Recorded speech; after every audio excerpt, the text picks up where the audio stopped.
यहाँ का वातावरण कुछ परिवर्तित सा प्रतीत हो रहा है। हाँ चाणक्य, हम यहाँ चारों ओर से शत्रुओं से घिरे हुए हैं, इसलिए सुरक्षा की दृष्टि से हमें वातावरण को बदलना होता है। वैसे मैंने तुम्हें यहाँ किसी से मिलने हेतु बुलाया है। योद्धा। महाराज पद्मानंद की जय हो। ये कौन है? ये एक विशेष वन्य योद्धा है चाणक्य। ये तीर भुक्ति खंड से है। इन्हें तिर्याक योद्धा भी कहा जाता है। ये यहाँ की घाटियों में बहुत प्रसिद्ध है चाणक्य, या फिर यह कहा जाए कि ये प्रसिद्धि नहीं, ये इस प्रकार प्रशिक्षित हैं, इन्हें विषम से विषम परिस्थितियों में गहन से गहन पीड़ा का भी कोई प्रभाव नहीं होता। इन्हें बाल्यकाल से ही घरों से दूर कर दिया जाता है, और जब तक ये पूर्ण तरह से परिपक्व नहीं हो जाते तब तक इन्हें प्रशिक्षण दिया जाता है, चाहे मृत्यु आए तो आए। ये अपने प्राणों की चिंता किए बिना अपने कार्य को अंतिम सांस तक पूर्ण करते हैं, इसलिए इन्हें घातक योद्धा भी कहा जाता है।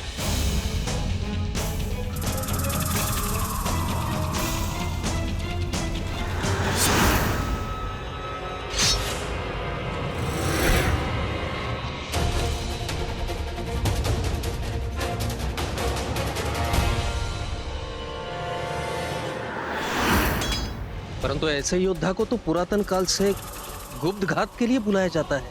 आप सही कह रहे हैं आचार्य। इसी योजना को क्रियान्वित करने के लिए आपको हमने यहाँ बुलाया। कैसी योजना? चंद्रगुप्त मौर्य की हत्या की योजना।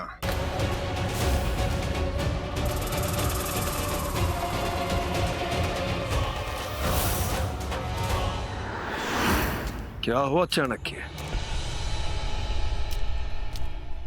तुम चुप क्यों हो? क्या तुम ये नहीं चाहते? तुम्हारा लक्ष्य भी तो यही चाणक्य कि चंद्रगुप्त को मगध के सिंहासन से हटाना। नहीं नहीं, ऐसा नहीं है। मैं तो केवल ये सोच रहा था कि इस योजना में मैं आपकी किस प्रकार सहायता कर सकता हूँ। तुम मेरी सहायता कर सकते हो चाणक्य। इस योद्धा को तुम्हें महल में सुरंग के द्वारा पहुंचाकर, क्योंकि एक तुम ही हो जिससे मगध के सारे गुप्त मार्गों का ज्ञान है,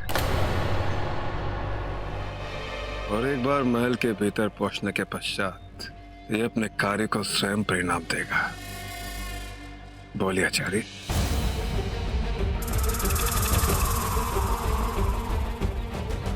क्या आप ये कार्य करेंगे? मुझे लगता है कि ये मेरी परीक्षा ले रहे हैं, परंतु वर्तमान में मुझे हाँ कहना ही होगा।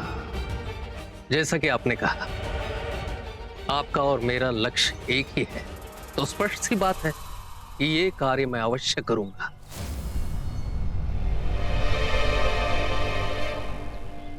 तो ठीक है चाणक्य, तुम्हें तुरंत ही मगध के लिए निकलना होगा।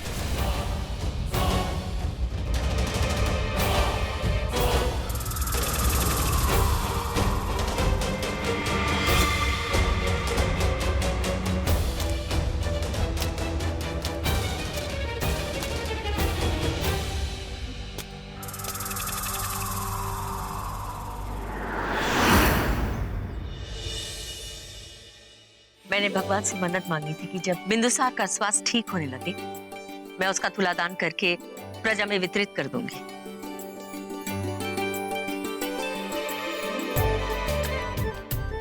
ये तो बहुत अच्छी सोच है तुम्हारी मोरा। ऐसा करने से बिंदुसार को कितना आशीर्वाद मिलेगा प्रजा से, है ना? ये तो बहुत अच्छी बात है माँ। मैं आज ही तुलादान की रीतियों का प्रबंध कर देता हूँ। किंतु चंद्र, इस राज्य के राजमाता के तौर पे मैं तुमसे एक निवेदन करना चाहती हूँ। जी कहिए। बोलने से पूर्व एक और बार सोच लो चंद्र।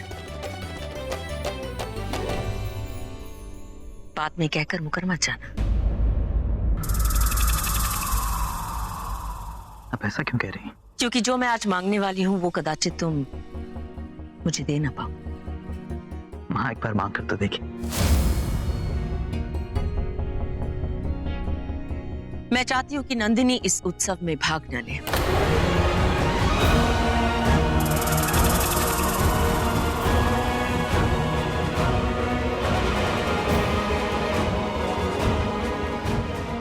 वो प्रजा के समक्ष नहीं आएगी। ये तुम क्या बोल रही हो मोरा? बिंदुसार को कौन संभालेगा? तुम तो अच्छी तरह से जानती हो ना कि बिंदुसार को सिर्फ नंदिनी संभाल सकती है।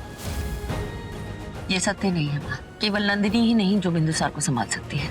अब तो हमारी विशाखा भी भली भांति संभाल लेती है बिंदुसार को। एक बार पूर्व भी उसने किया था, स्मरण है?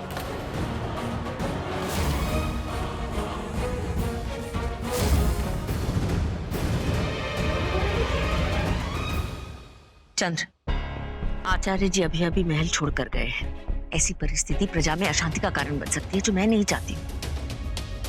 इसलिए चंद्र मान जाओ। हाँ चंद्र, माँ बिल्कुल ठीक कह रही है।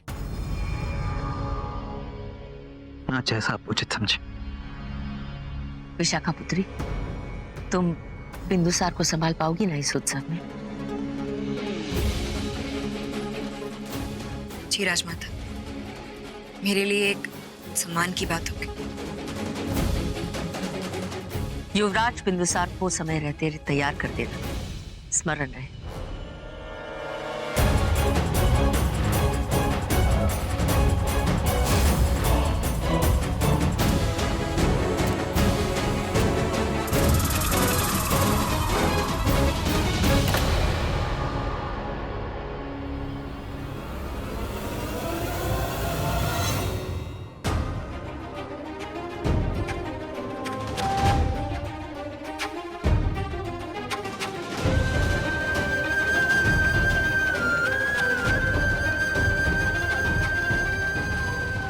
हमारा प्यारा सा युवराज, ये देखिए, ये देखिए, ये देखिए,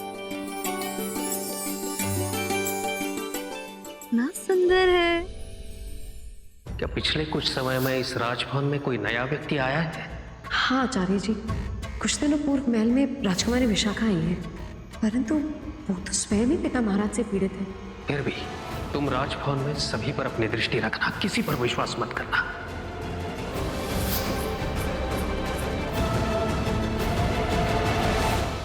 विशाखा के अंदर सच में एक माँ के सभी गुण हैं। साथ ही बिंदुसार का कितना अच्छी तरह से ध्यान रखती है। परंतु ये करना क्या चाहती है? इतने कम समय में ये सभी के कितने निकट आ गई है। और जो हसीनी नाली। विशाखा, तुम कल रात्रि कहाँ थी? मैं? क्यों? मेरे कहने का तात्पर्य ये है कि वो कल रात्रि में बिंदुसार की औषधि हेतु कुछ जड़ी बूटी लाने गई थी, तो मैं सोच रही थी कि तुम्हें भी साथ ले जाऊं। मैं तो अपने कक्ष में ही थी, पर जब नींद नहीं आ रही थी तो सोचा कि बिंदुसार के साथ आकर खेलूं। लेकिन जब मैं यहाँ आई तो ये रो रहे थे। इससे अच्छा ही हुआ कि आप हमें अपने साथ में लेकर गए, वरना ये बिंदुसार को कौन संभालता है ना? हाँ, वैसे विशाखा, तुम्हारा राज्य मगध से बड़ा था क्या? कुछ अधिक बड़ा तो नहीं था। और तुम्हारे पिता महाराज की तो तुम प्रिय रही होगी सभी भाई बहनों में। इतनी प्यारी जो हो तुम। बिल्कुल, कौन सा पिता अपनी पुत्री से प्रेम नहीं करता। और तुम्हारे विषय में और कुछ बताओ ना, तुम्हारे पसंद नापसंद।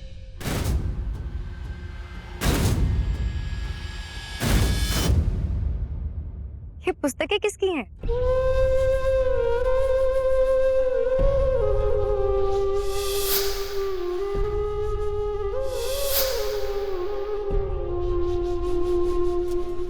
ये सब कुछ कौन पढ़ता है? पढ़ता था कोई।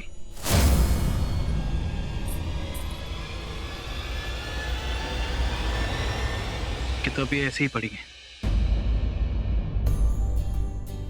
महाराज, यदि आपकी अनुमति हो तो मैं कुछ पुस्तकों को अपने कक्ष में लेकर जा सकती हूँ।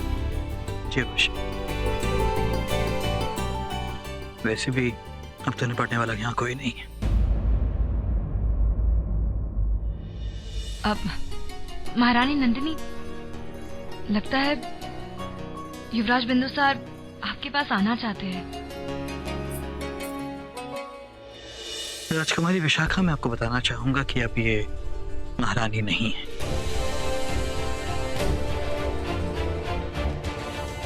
क्षमा कीजिए महाराज, मुझे इस विषय में कुछ ज्ञात नहीं। कोई बात नहीं।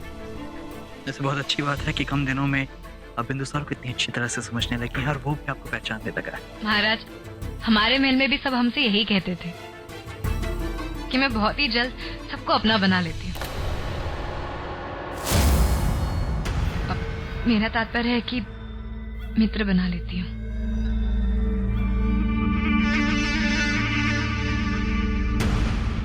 वो पायल कितनी प्यारी है। आपको अच्छी लगी? जी। यदि आप चाहें तो इसे पहनने में मैं आपकी सहायता कर सकता हूँ।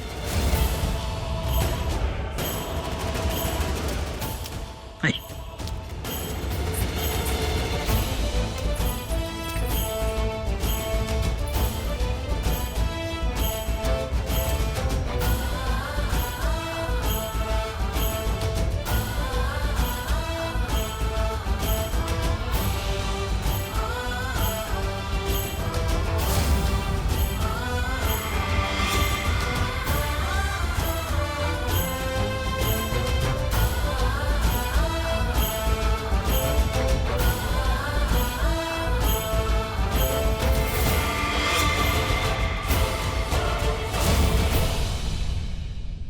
कितनी चालाक है ये विशाखा, इतने दिनों में इतना कुछ समझ गई है। और अब तो ऐसा लगता है मानो धीरे धीरे मेरा स्थान लेना चाहती है। कुछ तो है जो मुझे संशय युक्त लग रहा है, किंतु कैसे पता करूं?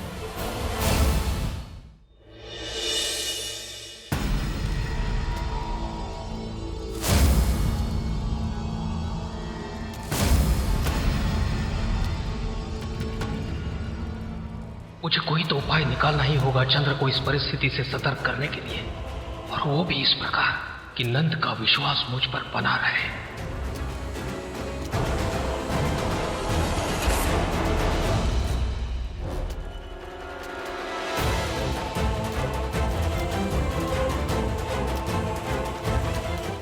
सावधानी से।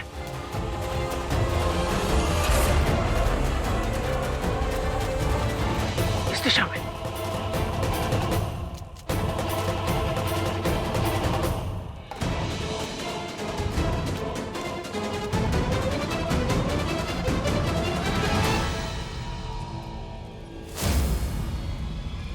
आचार्य, आप रुक गए। मेरी यात्रा यहाँ तक ही है। मेरा कार्य था तुम्हें राजभवन के भीतर पहुंचाना, मैंने पहुंचा दिया। शेष कार्य तुम्हें ही पूर्ण करना होगा।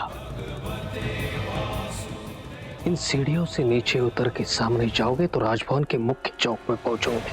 वहां से दाईं ओर आखिरी कक्ष है चंद्रगुप्त का। तुम्हें और समय व्यर्थ न करते हुए अपना कार्य संपन्न करना होगा।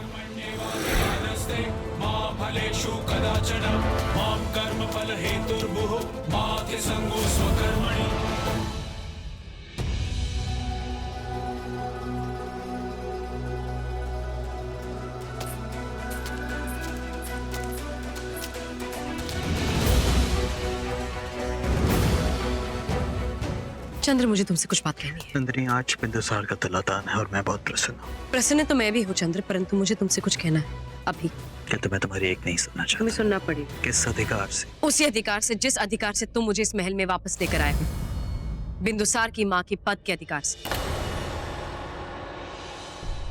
देखो चंद्र, मुझे याद है कि मैं इस महल में एक दासी के रूप में वापस लेकर आई गई थी, और सबकी दृष्टि में मैं केवल और केवल एक दासी हूँ और उसके अलावा कुछ नहीं। परंतु फिर भी मैं तुमसे एक बात कहना चाहती हूँ, बिंदुसार को विशाखा से दूर रखो। तो अब मुझे समझ में आया कि तुम्हें इतनी पीड़ा क्यों हो रही है। क्योंकि तुम्हें ईर्ष्या हो रही है कि तुम्हारे अतिरिक्त कोई और भी है जो बिंदुसार का ध्यान रख सकता है। ईर्ष्या? चंद्र इतने कम समय में यदि कोई अधिकार जताएगा तो तनिक तो संदेह होगा ही ना। क्या चाहती हो तुम कि मैं उसे महल से बाहर निकाल दूं?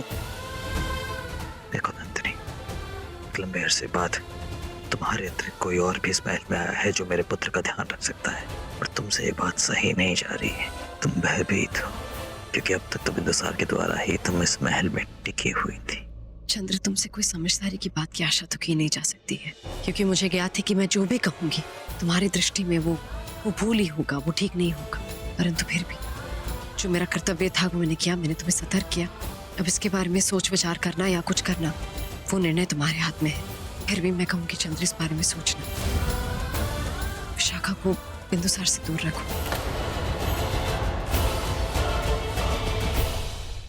राजमाता ने महाराज को बुलाया है, तुलादान का समय हो चुका है। नंदिनी, मुझे किस बात पर अमल करना है, किस बात पर अमल नहीं करना है, ये बात मुझे समझाने की तुम्हें कोई आवश्यकता नहीं।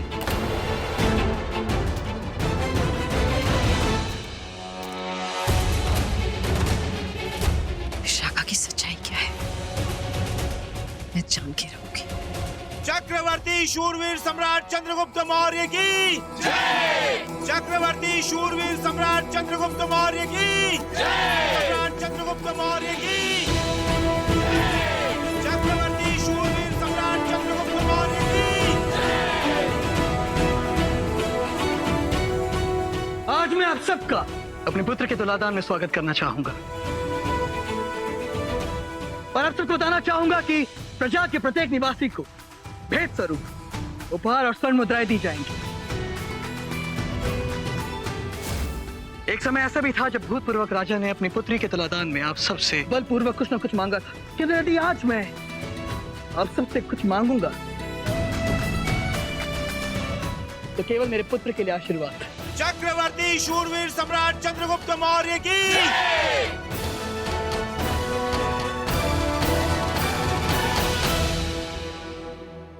महाराज, युवराज को तुलादान की विधि के लिए उनकी माताजी के साथ विराजित किया जाए।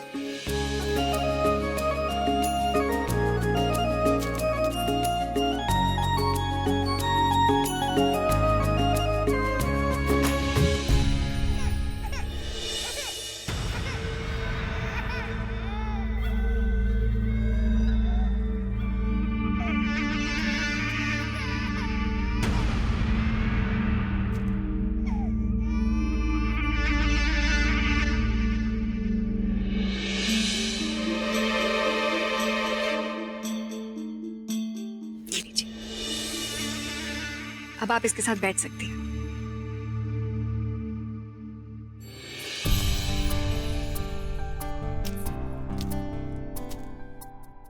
विराजमान हो जाइए।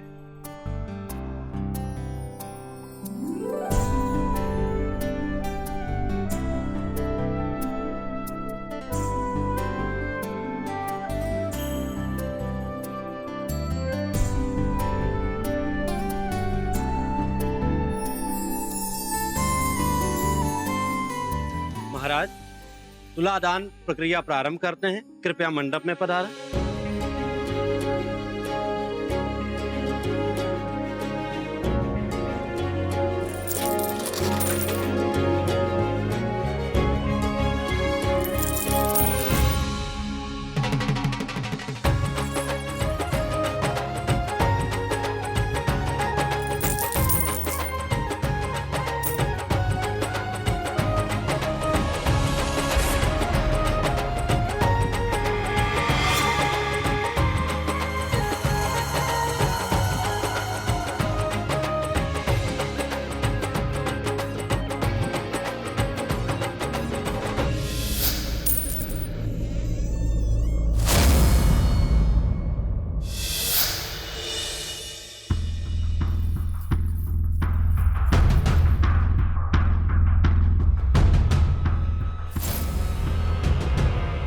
क्या कर रही है राजकुमारी विशाखा?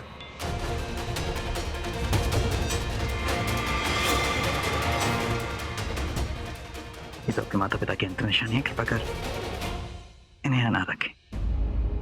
मुझे ज्ञात है महाराज की ये पर्याप्त नहीं है, किंतु मेरे पास देने के लिए बस यही है।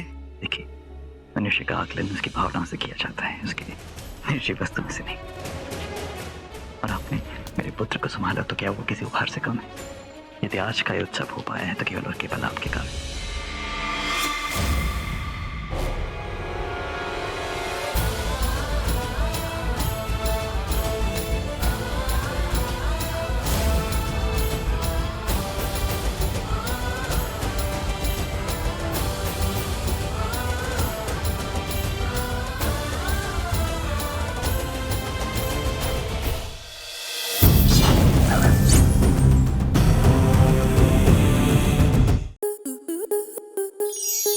स्टार प्लस के ऐसे ही और बेहतरीन लम्हे देखने के लिए सब्सक्राइब करें हमारे YouTube चैनल को।